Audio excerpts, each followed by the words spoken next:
Good morning, friends. My name is Dr. Tejasa. I'm MD Pediatrics and practicing at Cyril Hospital, Naranpura, Ahmedabad. Recently, I had a patient, and it's a common condition we come across, and parents had few questions in relation to the allergic condition the child had presented with.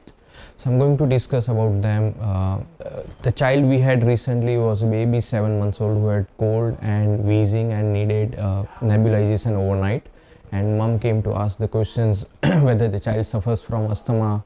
The medicines used were similar to asthma, so she had lots of questions and queries in relation to this. So I'm going to answer her in detail.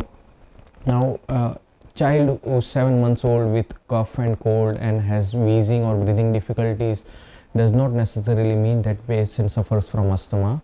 And salbutamol is a commonly used medicine for wheezing because it relaxes the muscles of the airway and eases the breathing.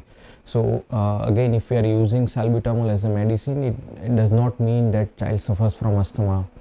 Wheezing is quite a common problem in children less than 2 years of age, and most of these children tend to outgrow this condition as they grow older and does not suffer from recurrence of symptoms.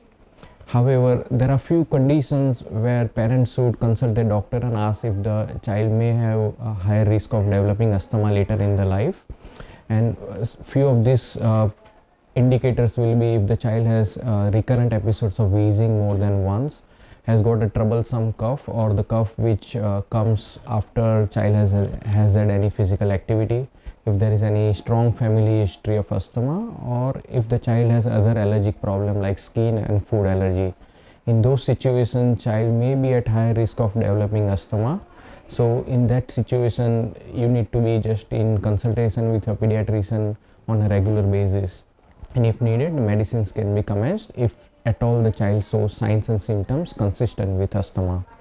So again, I'll just like to reiterate the fact that wheezing is quite a common problem in children less than 2-3 years of age. It does not mean child suffers from asthma.